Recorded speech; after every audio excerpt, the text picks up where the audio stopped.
Hey, Pete, congratulations on having a successful pro day.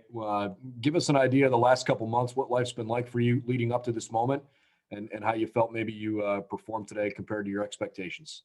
Yeah, so I thought it was a great day all the way around. I mean, you talk about 2 months of solid training just for days like this, position drills and these different shuttles and 40.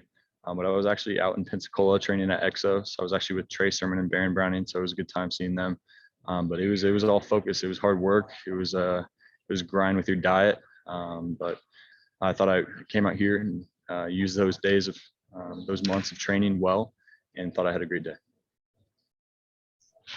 Okay, awesome. Let's go next to Mitch Stacy, Associated Press.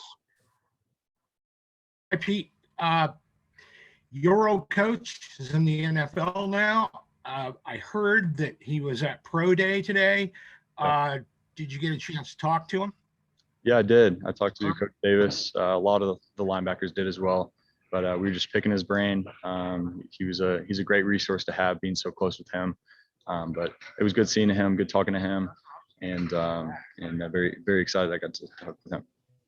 Do you think you guys might have an edge with the Jaguars with him down there?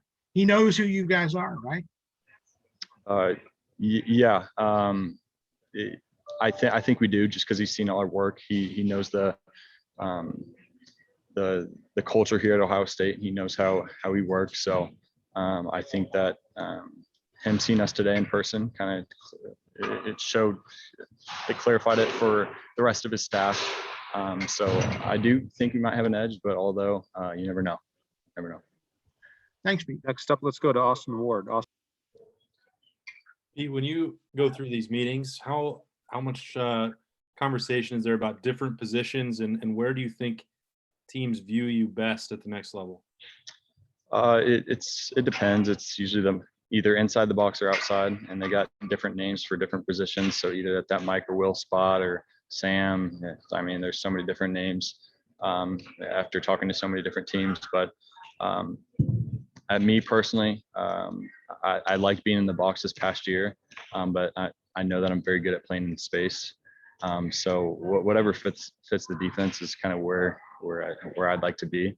And wherever that coach sees and wherever I perform and excel doing that, then let's do it.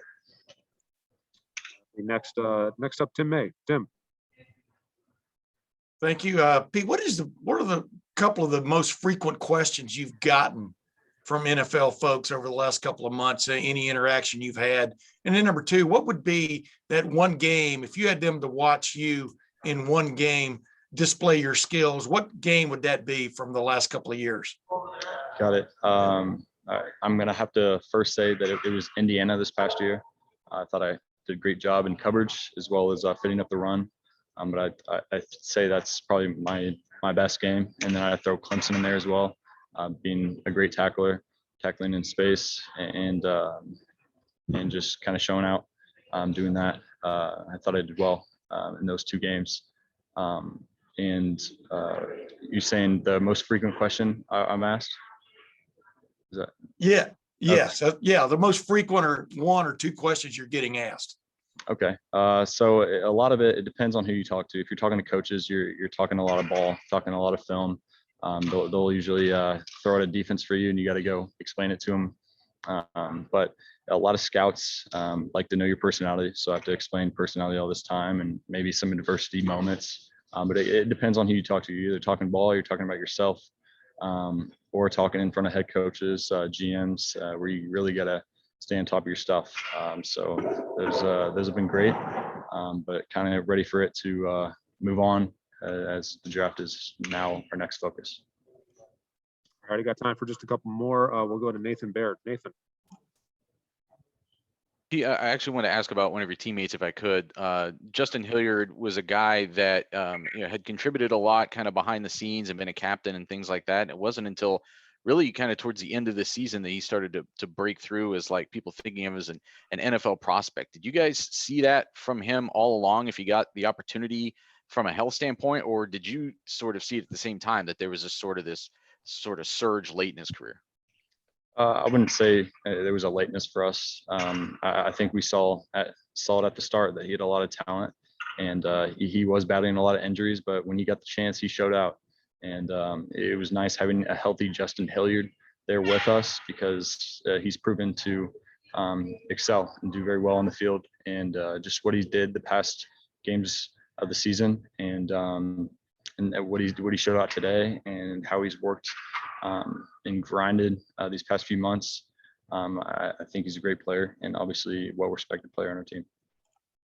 Alrighty, and final question for Pete. We'll go to Joey Kaufman. Joey. Pete had a question about one of your teammates as well. Jonathan Cooper worked out with the linebackers today, and he mentioned that teams have talked to him about playing a Sam linebacker in a 3-4 team. And obviously you've played Sam, but in a 4-3. But just what did you think of Jonathan as he kind of makes that transition to outside linebacker? Yeah, Jonathan's one of those guys where you can throw him in any situation and he'll ball out, he'll adjust quickly, and just seeing him do drills today, I thought he did very well. And he didn't really practice it, but he went out and had a great day. So wherever he is put, I think teams will see great play by him. And he's very versatile, can do a lot of things, and he's a great leader. Everybody wants to be around him, but to that point, great football player, very versatile. Alrighty, Pete, thank you very much. Appreciate your time. Yeah, thank you guys.